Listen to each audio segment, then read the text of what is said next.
Hi, my name is Margaret Marino. I currently live in Leavenworth, Kansas. I am from Southeast Kansas. I grew up there. I am married to my amazing husband for 12 years, and he has been an amazing support going back through school. I always say in all of my introductions that I would not be able to go back to school without him. He has been an absolutely phenomenal support system. I am one of six kids, so I have an amazing family, a lot of support, a big extended family. When we get together, it's a whole lot of fun, amazingly hysterical family stories. In my free time, I love to read, but I've full-time job, a part-time job, and I go to school full-time.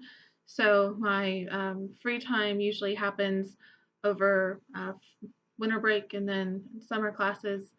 So really, my free time is few and far between right now. But when I do get that free time, I love to read and I like spending time with my family, with my friends.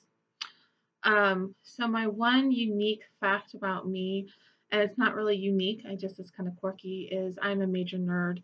So when I find something that I like, something I find interesting, my reaction is like, oh, I have to go learn more about that, or oh, let's see if there's research about that.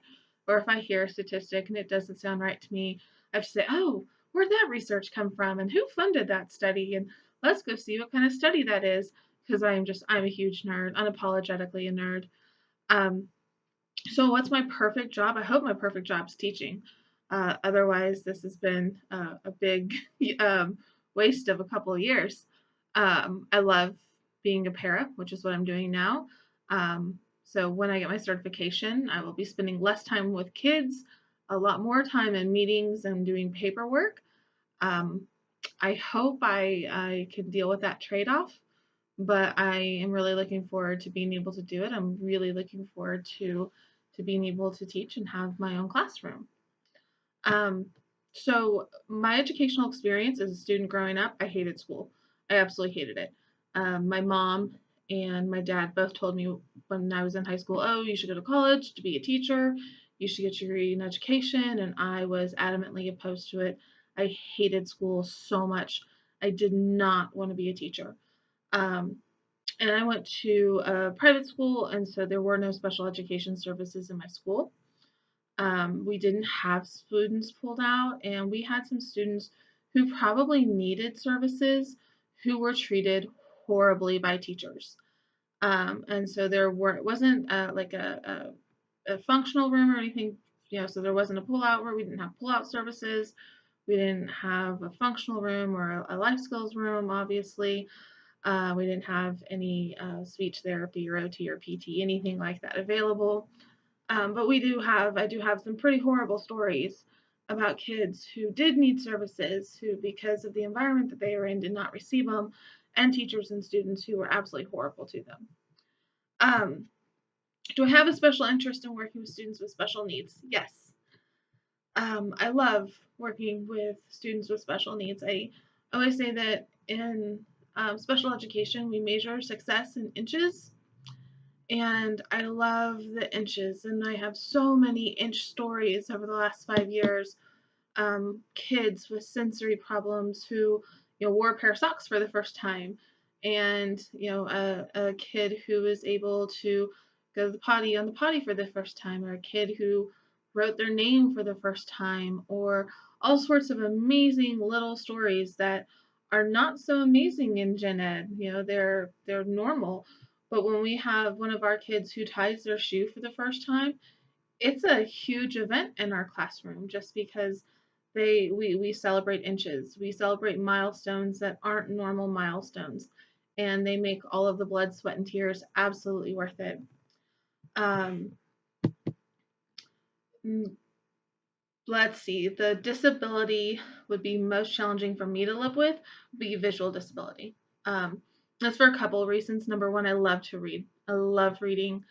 And there's always audiobooks, and I could switch that over very easily.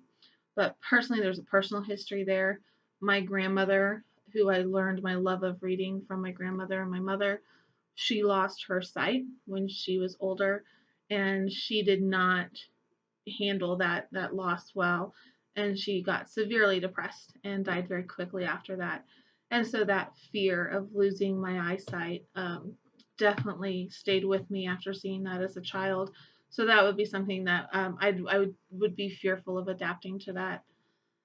Um, Noticing people who do not use the first person language when referring to people with disabilities, and this is something that I get kind of, I'm not going to say upset about, but is one of my pet peeves. I'm epileptic. And obviously, when I refer to myself, I say I'm epileptic. I don't say I'm a person with epilepsy. And this has been a conversation that a bunch of my friends have had, that a bunch of on my boards, on epilepsy groups that I'm a part of, that we talk about quite honestly. And the overwhelming response that I have seen is that people say, no, I'm epileptic. It's my reality. I'm epileptic. And the idea that someone says I'm a person with epilepsy, to a lot of people that comes off as condescending, and they say that the people who have come up with these ideas aren't the actual people who have epilepsy or who are autistic. um, and I have family members who are autistic, and some family members with Down syndrome. And so once again, in those communities, I've had some of those same conversations, and it seems like a very prevalent theme in those communities. So when I refer to myself, obviously I refer to myself as an epileptic. As a professional, I have to be very careful to use that first person language, and also to be aware of the family's language, because it can come off as condescending, and to make sure that I'm using the language that the family prefers and that the child prefers, not the language that is something that is what what I'm supposed to do, or something that's accepted, that is what's socially acceptable, but it's the thing that's going to create the best relationship between me and the parents, because that relationship is going to determine what kind of education that child is going to get, and how well we're going to work together as a team to provide for that child. And so that first person language, I think, is something that is really controversial right now, and can go both ways, because a lot of people are adamantly in favor of it and a lot of people are adamantly opposed to it. When I first by myself, I don't use it, but as a professional, I have to be very careful and make sure I do use it.